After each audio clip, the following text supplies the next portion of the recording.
Érase una vez, en la tierra de Israel, un hombre llamado Abimelec, creció entre dos mundos.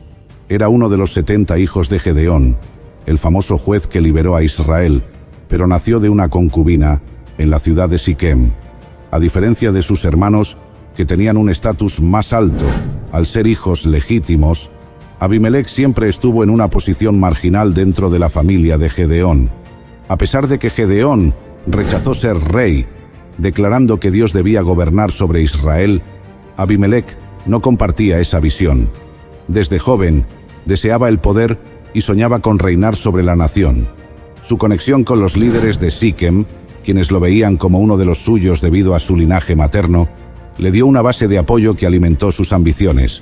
Abimelec creció en un entorno complicado, marcado por la grandeza del legado de Gedeón y su propio deseo de forjar un camino hacia el poder. Aunque no tenía derecho legítimo al trono, su determinación y su astucia comenzarían a trazar un camino que lo llevaría a una vida llena de intrigas y violencia, en busca de un reinado que nunca estuvo destinado a ser. Hasta que un día, Abimelec decidió actuar para convertir su ambición en realidad. Se dirigió a los líderes de Siquem y les presentó su propuesta. ¿Qué es mejor para ustedes? ¿Que 70 hombres, los hijos de Gedeón, gobiernen sobre ustedes o que gobierne solo uno? Recuerden que soy de su misma sangre. Convencidos por su argumento, los líderes de Siquem le dieron apoyo financiero, entregándole 70 piezas de plata del templo de Baal Berit. Con este dinero, Abimelec contrató a mercenarios sin escrúpulos y llevó a cabo un acto brutal. Asesinó a sus 70 hermanos en un solo día, eliminando cualquier competencia al poder. Solo Jotam, el hijo menor de Gedeón, logró escapar. Tras esta masacre, Abimelec fue proclamado rey por los líderes de Siquem junto al terebinto en Siquem, un lugar simbólico para Israel. Sin embargo, su ascenso al trono estaba manchado de sangre y construido sobre traición y violencia. Este acto marcó el punto de no retorno para Abimelec, estableciendo un reinado basado en la corrupción y el egoísmo, que inevitablemente lo llevaría a su ruina. Y por eso, Jotam, el único hijo sobreviviente de Gedeón, se levantó para desafiar la legitimidad del reinado de Abimelec. Desde el monte Gerizim, Jotam alzó su voz y proclamó una parábola dirigida tanto a Abimelec como a los líderes de Siquem. Comparó a los árboles buscando un rey, quienes rechazaron a los olivos, higueras y vides, símbolos de bondad y utilidad, pero terminaron eligiendo al espino, un arbusto inútil y peligroso. Jotam dejó claro el mensaje. Abimelec, representado por el espino, era un gobernante indigno, incapaz de liderar con integridad y destinado a traer destrucción. Finalizó su discurso con una profecía contundente: que salga fuego de Abimelec y devore a los hombres de Siquem, y que salga fuego de los hombres de Siquem y devore a Abimelec. Aunque Jotam huyó para salvar su vida, su parábola y profecía sembraron dudas en los corazones del pueblo. Aunque Abimelec continuó gobernando, las tensiones comenzaron a crecer. La relación entre Abimelec y los siquemitas, basada en corrupción y violencia, estaba condenada desde el principio. La profecía de Jotam marcó el inicio de la caída de Abimelec, estableciendo que su reinado estaría lleno de conflictos internos y consecuencias devastadoras, hasta que finalmente, después de 3 años de reinado, las tensiones entre Abimelec y los líderes de Siquem estallaron. Dios permitió que surgieran divisiones entre ellos como juicio por la traición y la sangre derramada. Los siquemitas, resentidos con Abimelec, conspiraron en su contra y apoyaron a un nuevo líder llamado Gaal, quien desafió públicamente la autoridad de Abimelec. Abimelec respondió con ferocidad, movilizó a sus tropas y lanzó una serie de ataques brutales contra Siquem y sus alrededores. Destruyó la ciudad completamente, sembrando sal en sus tierras como símbolo de desolación permanente. No satisfecho con eso, dirigió su ejército hacia la torre de Siquem, donde los sobrevivientes habían buscado refugio. Abimelec incendió la torre, matando a cientos de hombres y mujeres que estaban dentro. Envalentonado por estas victorias, Abimelec continuó su campaña y atacó la torre de Tebes. Sin embargo, en esta ocasión, la suerte se volvió en su contra. Mientras intentaba derribar la torre, Una mujer desde lo alto arrojó una piedra de molino que golpeó su cabeza y lo hirió de muerte. Para evitar la vergüenza de haber sido asesinado por una mujer, Abimelec ordenó a su escudero que lo matara con una espada. El reinado de Abimelec, construido sobre la ambición, la traición y la violencia, terminó en desastre. Su muerte trágica y humillante selló el cumplimiento de la profecía de Jotam, mostrando que las alianzas corruptas y el abuso de poder inevitablemente conducen a la destrucción. Y desde ese día, la muerte de Abimelec se convirtió en un recordatorio imborrable de las consecuencias de la ambición desmedida y la injusticia. Su reinado, aunque breve, dejó un rastro de destrucción que afectó profundamente a Israel. Siquem, una ciudad que había sido un centro importante de la nación, fue reducida a cenizas por la mano del mismo hombre al que apoyaron para ascender al poder. El cumplimiento de la profecía de Jotam fue evidente. Tanto Abimelec como los líderes de Siquem fueron consumidos por el fuego de su propia corrupción. Los líderes de Siquem, quienes lo apoyaron en sus actos de traición y derramamiento de sangre, terminaron siendo destruidos por él. Por otro lado, Abimelec, cegado por su orgullo y su deseo de control absoluto, encontró un final humillante, donde su deseo de poder se desmoronó ante la resistencia inesperada de una mujer. Esta tragedia dejó un vacío en Israel y una lección poderosa para el pueblo. Cuando el liderazgo se basa en la traición y el egoísmo, las consecuencias son devastadoras. Abimelec no fue un libertador como su padre, Gedeón. En cambio, su reinado solo trajo división y ruina.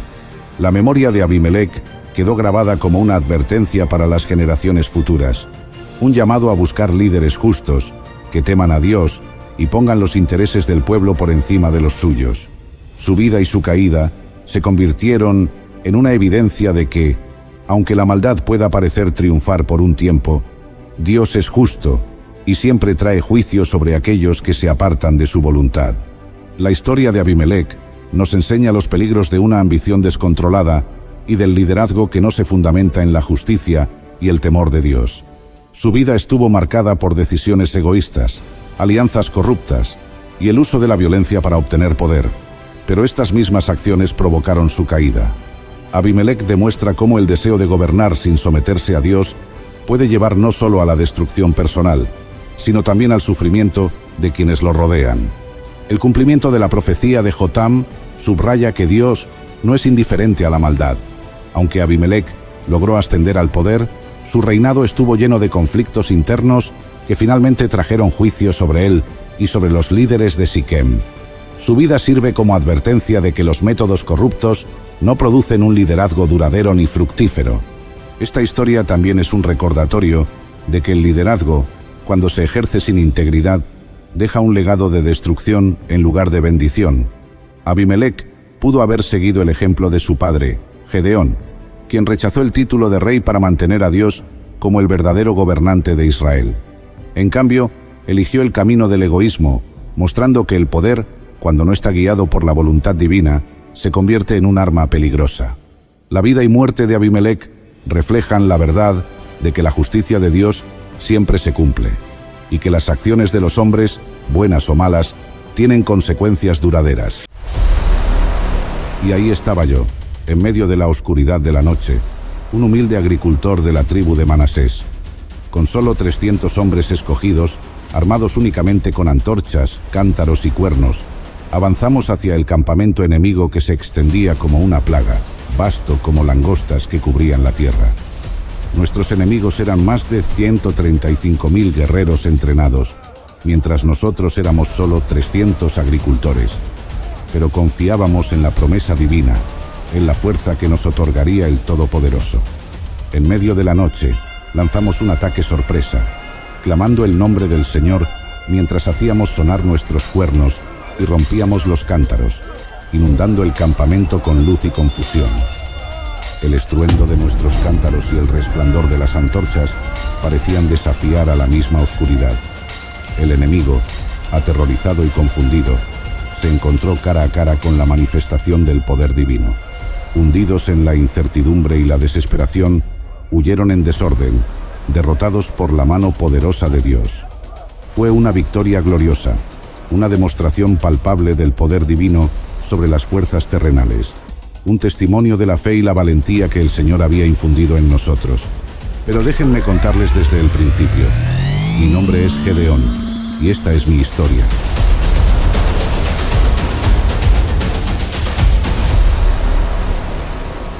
Después de 40 años de paz, nuevamente los israelitas hicimos lo malo ante los ojos del Señor. Nos apartamos de sus mandamientos y nos entregamos a la idolatría, adorando a dioses falsos y olvidando al Dios que nos había librado de la esclavitud en Egipto. La maldad se extendió por toda la tierra, corrompiendo los corazones de nuestro pueblo y atrayendo la ira divina sobre nosotros. En medio de esta decadencia espiritual, los madianitas se alzaron como un azote sobre Israel. Como aves de rapiña, descendían sobre nosotros una y otra vez, voraces y despiadados, como un azote enviado desde el mismísimo abismo. Cada vez que sus hordas invasoras se cernían sobre nuestras tierras, una sombra de terror y desolación caía sobre nuestro pueblo. Nuestras cosechas, que representaban el fruto de nuestro trabajo y el sustento de nuestras familias, eran arrancadas de nuestras manos por la fuerza brutal de aquellos que solo buscaban nuestra ruina. Cada vez que las huestes madianitas descendían sobre nosotros, era como si el corazón mismo de Israel fuera desgarrado, dejándonos en la oscuridad más profunda, sin luz ni consuelo. Durante 7 años, su presencia era como una plaga, saqueando nuestras cosechas y dejándonos en la desesperación. Cada incursión de los madianitas era un recordatorio amargo de nuestra debilidad y una llamada de atención del juicio divino que caía sobre nosotros. En mi humilde morada, entre los campos de trigo de la tribu de Manasés, sentía el peso de la opresión y la sombra de la desesperanza que se cernía sobre nuestro pueblo. Las lágrimas de mi gente regaban la tierra, y sus ruegos subían como incienso hacia el cielo, implorando la misericordia de Dios en medio de nuestra aflicción. Recuerdo vívidamente cómo, en medio de esta oscuridad, el clamor del pueblo se elevaba hacia el cielo, implorando la intervención divina. Fue entonces cuando el Señor envió a un profeta para advertirnos sobre nuestra desobediencia y recordarnos nuestra alianza con Él. Sus palabras resonaban en lo más profundo de mi ser, como un eco de verdad que no podía ignorar. Pero a pesar de estas advertencias celestiales, la obstinación persistía en los corazones del pueblo, y la sombra de la opresión seguía pesando sobre nosotros. En medio de la desesperación, me encontraba entre aquellos que anhelaban una esperanza, una luz en la oscuridad que nos rodeaba. Sin saberlo, estaba a punto de ser llamado a una misión que cambiaría el curso de la historia de Israel. Fue en este tiempo de tinieblas cuando el Señor me llamó a mí, Gedeón, hijo de Joás, de la familia de Abiezer. Yo estaba trillando trigo en el lagar, tratando de asegurar algo de alimento para mi familia en medio de la devastación causada por los madianitas, cuando un ángel del Señor se me apareció. Su presencia irradiaba una luz divina que llenaba el lugar de reverencia y temor. «El Señor está contigo, valiente guerrero», resonaron las palabras del ángel, cada sílaba cargada de una fuerza que penetró hasta lo más profundo de mi ser. Me sentí abrumado por su mensaje, por la idea de que el Todopoderoso, en su infinita sabiduría, había fijado sus ojos en mí, un simple agricultor de la tribu de Manasés. Pero en medio de mi asombro, la semilla de la duda germinó en mi corazón. ¿Cómo podía ser yo un valiente guerrero, cuando mis manos estaban manchadas con el polvo del trigo y mi espada era una herramienta de labranza? ¿Cómo podía enfrentarme a los madianitas, cuyas filas eran como un mar implacable, cuando me sentía tan débil y desamparado? Sin embargo, el ángel del Señor no dejó espacio para la incertidumbre. «Ve con esta tu fuerza, y salvarás a Israel de la mano de los madianitas», declaró con autoridad divina. Sus palabras resonaron en mi alma como un eco de verdad inquebrantable, infundiendo un destello de esperanza en medio de la oscuridad. Aunque la tarea que se me encomendaba era abrumadora, comprendí que no estaría solo en esta empresa. El ángel me aseguró que el Señor mismo estaría conmigo en cada paso del camino, infundiendo fortaleza en mi debilidad y guía en mi confusión. Lleno de temor y asombro, me postré en el suelo, rendido ante la majestad del Señor. Con lágrimas en los ojos y el corazón rebosante de reverencia, Adoré al Dios que había escuchado los clamores de su pueblo y había visto su aflicción. En ese momento, estaba enfrentando una gran duda sobre mi capacidad para salvar a Israel de los madianitas. El Señor me aseguró diciendo: «Yo estaré contigo y derrotarás a los madianitas como si fueran un solo hombre». Esta promesa fue fundamental para mí, ya que yo, Gedeón, me sentía el menor en mi familia, que era la más pobre en Manasés. Para confirmar que realmente era Dios quien hablaba conmigo, le pedí una señal. Preparé una ofrenda de carne y panes sin levadura, colocándolos sobre una roca como me indicó. Entonces, el ángel del Señor tocó la ofrenda con la punta de su bastón, y fuego surgió de la roca, consumiendo la ofrenda. Tras este milagro, el ángel desapareció, y me di cuenta verdaderamente de que había estado en presencia del Señor. A pesar de haber visto este milagro, la magnitud de la tarea que tenía por delante me llenaba de temor. Esa misma noche, el Señor me dio una prueba más de su poder y misión para mí. Me ordenó derribar el altar de Baal que pertenecía a mi padre y cortar la imagen de Asera que estaba junto a él. Luego, debía construir un altar adecuado al Señor en la cima de esta fortaleza, usando la madera de Aserá para ofrecer un holocausto con un toro joven. Tomé 10 de mis siervos y realicé esto en la noche, porque tenía miedo de la reacción de mi familia y de los hombres de la ciudad si lo hacía de día. Al amanecer, cuando los hombres de la ciudad vieron el altar de Baal destruido y el nuevo altar erigido, estallaron en ira y exigieron a mi padre que me entregara para matarme. Pero mi padre, respaldándome, desafió a la gente diciendo que si Baal era realmente un dios, él podría defenderse. Así, enfrenté mi primer gran desafío en mi misión, protegido por la audacia de mi padre y la promesa de Dios.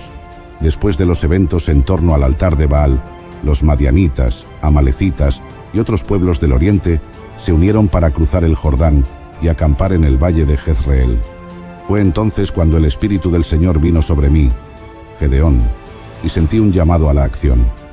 Tomé un cuerno de carnero y toqué el cuerno para convocar a los abiezeritas a seguirme. También envié mensajeros por todo Manasés, y ellos también se reunieron detrás de mí. Lo mismo hice con Aser, Zabulón y Neftalí, y todos vinieron para unirse a nosotros. A pesar de la gran respuesta de las tribus de Israel, todavía tenía dudas en mi corazón sobre si Dios verdaderamente me salvaría a mí y al pueblo de Israel. Así que le pedí a Dios otra señal. Quería una prueba clara de que Él estaría con nosotros en la batalla que se avecinaba. Colocando un vellón de lana en el suelo, le pedí a Dios que el rocío cayera solo sobre el vellón mientras todo el suelo permaneciera seco. Al amanecer siguiente, cuando apreté el vellón, llené un tazón con el agua que escurrí de él, mientras que la tierra alrededor estaba completamente seca. Sin embargo, aún necesitaba una confirmación más para disipar toda duda, así que le pedí a Dios que invirtiera la señal, que el vellón permaneciera seco mientras que el suelo alrededor estuviera mojado con el rocío. Dios, en su paciencia y bondad, cumplió también esta petición. Al día siguiente, encontré el vellón completamente seco, mientras el suelo a su alrededor estaba húmedo. Estas señales fortalecieron mi fe y me prepararon para liderar a Israel contra los madianitas, confiando plenamente en el apoyo de Dios. Después de haber recibido las señales de Dios, yo, Gedeón, y todo el ejército que se había reunido, acampamos junto a la fuente de Jarod. Los madianitas estaban al norte, en el valle cerca del monte Moré. A pesar de la fuerza numérica que parecíamos tener, Dios me dijo que el número de hombres era demasiado grande. Él no quería que Israel pudiera jactarse de haberse salvado por su propia mano. Entonces, me instruyó a decir a los hombres: cualquiera que tenga miedo o esté temeroso, que se vuelva y se aleje del monte Galaad. De los 32.000 hombres que habían venido inicialmente, 22.000 regresaron a casa, dejando solo 10.000 dispuestos a luchar. Pero aún eso era demasiado para lo que Dios tenía planeado. Me dijo que aún había demasiados hombres.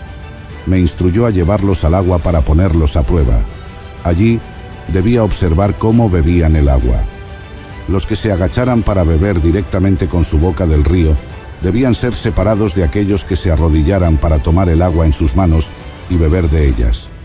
De esta manera, solo 300 hombres bebieron de sus manos, estando alerta a su alrededor, mientras que el resto se inclinaba para beber directamente de la corriente.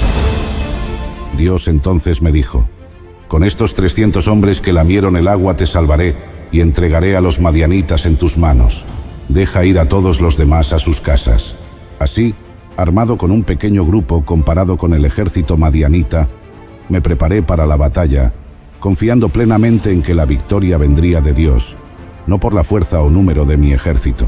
Con los 300 hombres que Dios había seleccionado, nos preparamos para la tarea que teníamos por delante. Los otros hombres regresaron a sus casas, pero nos dejaron sus provisiones y trompetas. Estábamos armados no solo con las armas comunes, sino también con trompetas, una herramienta inusual para un ejército. Esa misma noche, Dios me dijo que bajara al campamento madianita, porque Él lo había entregado en mis manos. Sin embargo, si todavía tenía miedo de atacar, podía bajar primero con mi siervo Pura para escuchar lo que decían, y después de eso, estaría animado para atacar el campamento. Seguí el consejo de Dios y bajé al borde del campamento enemigo. En el campamento madianita, escuché a 2 hombres hablar. Uno contaba a su compañero un sueño que había tenido, en el que un pan de cebada rodaba hacia el campamento de Madián y golpeaba una tienda, causando que se volcara y colapsara. Su compañero respondió, interpretando ese sueño como un mal augurio. Significaba que Dios había entregado a Madián y todo el campamento en manos de Gedeón, el hijo de Joás, un hombre de Israel. Al oír esta interpretación, mi corazón se llenó de valor. Comprendí que incluso los enemigos sabían que Dios estaba con nosotros y que ellos estaban destinados a ser derrotados. Esta confirmación divina a través del sueño enemigo me animó enormemente y me preparó para llevar a cabo el plan que Dios había establecido para nosotros. Con este nuevo aliento, regresé a nuestro campamento, listo para liderar a mis 300 hombres en un ataque que sería recordado por su audacia y la clara intervención de Dios. Animado por lo que había escuchado en el campamento madianita, regresé al campamento de Israel y desperté a mis 300 hombres. Les dije con firmeza: levántense, porque el Señor ha entregado en nuestras manos el campamento de Madián. Inmediatamente, organizamos nuestro ataque. Nos dividimos en 3 grupos y rodeamos el campamento.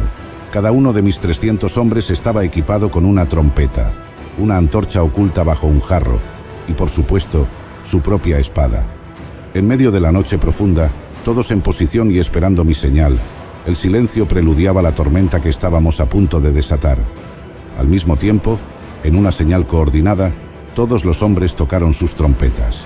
El sonido de 300 trompetas resonando en la noche debió haber sido ensordecedor y aterrador. Justo después de tocar las trompetas, rompimos los jarros, revelando de repente las antorchas encendidas. Esto creó una visión impactante.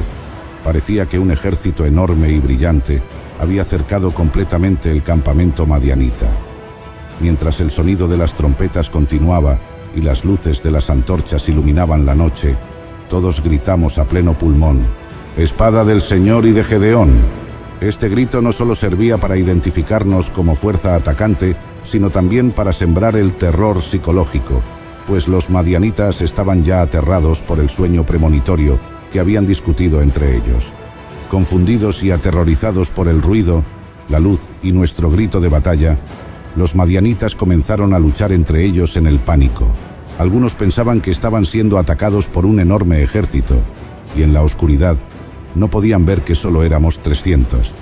Esta táctica aprovechaba el caos y la desorientación para que se infligieran daño entre ellos mismos, sin que nosotros tuviéramos que luchar en combate cuerpo a cuerpo. El caos era completo, y mientras continuábamos haciendo sonar las trompetas y sosteniendo nuestras antorchas en alto, el enemigo se desmoronaba bajo el peso de su propio miedo y confusión. Este fue el punto de inflexión en la batalla, que nos llevó a una victoria milagrosa con mínimas bajas de nuestra parte, todo gracias a la guía divina y una estrategia audaz que transformó nuestras limitaciones en nuestras mayores fortalezas. Viendo el éxito de nuestro ataque inicial, envié mensajeros a todo Efraín, pidiéndoles que bajaran a cortar las retiradas de los madianitas hacia el Jordán. Los efraimitas capturaron con éxito los vados del Jordán hasta Bet-Bará, incluso capturando a 2 príncipes de Madián, Oreb y Zeeb. A Oreb lo mataron en la roca de Oreb y a Zeeb en el lagar de Zeeb. Luego llevaron las cabezas de Oreb y Zeeb a mí, a través del Jordán, confirmando su victoria. Este fue un momento decisivo en la batalla contra los madianitas, marcado por la estrategia divinamente inspirada y el valor excepcional de los hombres que lideré. Confiando en el Señor y usando tácticas poco convencionales, conseguimos una victoria espectacular sobre nuestros enemigos con un pequeño grupo de hombres fieles. Finalmente, confronté a Zeba y Zalmuna sobre un asunto personal y doloroso: el asesinato de mis propios hermanos en Tabor. Los reyes madianitas admitieron que ellos mismos habían matado a mis hermanos. Esta confesión me llevó a tomar justicia por mis propias manos. En un acto de retribución directa, los ejecuté, no solo como acto de venganza personal, sino también como un acto simbólico de justicia y cierre para las atrocidades cometidas contra mi familia y mi gente. Esta serie de eventos no solo consolidó nuestra victoria sobre Madián, sino que también estableció un precedente sobre la lealtad y las consecuencias de la traición o falta de apoyo entre las tribus de Israel. Después de nuestra victoria sobre los madianitas y la ejecución de sus reyes, los israelitas me ofrecieron un significativo honor. Me pidieron que gobernara sobre ellos como rey, diciendo: «Gobierna sobre nosotros, tú, y después de ti tu hijo, y el hijo de tu hijo, porque nos has librado de la mano de Madián». A pesar de la tentación que este ofrecimiento pudo haber representado, rechacé la propuesta de la realeza. Mi respuesta fue clara: no gobernaré sobre vosotros, ni mi hijo gobernará sobre vosotros. El Señor gobernará sobre vosotros. Mi intención era mantener la fe y la lealtad de Israel dirigidas hacia Dios, no hacia un monarca humano. A pesar de mi rechazo al trono, pedí a los israelitas una ofrenda de los despojos de guerra. Les solicité que cada uno me diera un pendiente de oro de su botín, ya que los madianitas a menudo llevaban pendientes de oro. Los israelitas accedieron con gusto a esta petición y, utilizando una manta, recogieron y me entregaron los pendientes, sumando un total de cerca de 1.700 siclos de oro, además de otras joyas, collares y vestiduras púrpuras que habían pertenecido a los reyes de Madián. Con este oro hice un efod, un objeto religioso que tradicionalmente era usado por los sacerdotes en Israel. Sin embargo, mi intención de hacer algo que honrara a Dios tuvo un resultado no intencionado. El efod se colocó en mi ciudad, Ofrá, y eventualmente se convirtió en un objeto de culto. Los israelitas, desviándose de su devoción exclusiva a Dios, empezaron a idolatrar el efod, lo cual fue un giro desafortunado y una fuente de idolatría en Israel. Después de estos eventos, hubo paz en Israel durante 40 años en el resto de mi vida. Los madianitas habían sido sometidos y ya no representaban una amenaza para Israel. Tuve muchas esposas y llegué a tener 70 hijos, un claro reflejo de mi estatus y riqueza en ese tiempo. Uno de estos hijos, proveniente de mi concubina en Siquem, se llamaba Abimelec.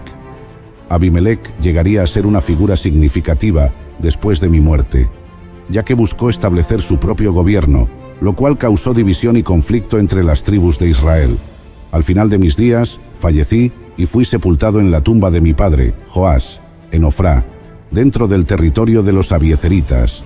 Este periodo de paz, sin embargo, también refleja la tendencia de Israel a caer en prácticas idólatras, a pesar de los esfuerzos de sus líderes por guiarlos hacia la adoración correcta de Dios.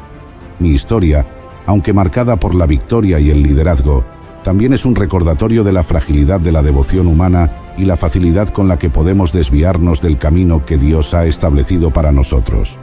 Así concluye mi historia, la de un hombre común llamado a realizar actos extraordinarios con la guía de Dios. Desde enfrentar a vastos ejércitos con solo 300 hombres hasta rechazar la corona cuando se me ofreció, mi vida es un testimonio del poder de la fe y la importancia de la obediencia a Dios. Espero que esta narración de las Escrituras les haya impactado, no solo como una historia del pasado, sino como un recordatorio de que la fe, la valentía y la humildad siguen siendo relevantes en nuestro mundo actual. Les invito a seguir explorando otras historias sagradas, llenas de enseñanzas y significados que pueden impactar nuestras vidas hoy. Si encontraron valor en esta historia, no duden en darle me gusta y compartir este relato con amigos y familiares. Juntos podemos aprender y crecer a través de las ricas historias que nos han sido entregadas a lo largo de las generaciones. Continúen escuchando, compartiendo y reflexionando sobre estas poderosas historias sagradas. Bendiciones.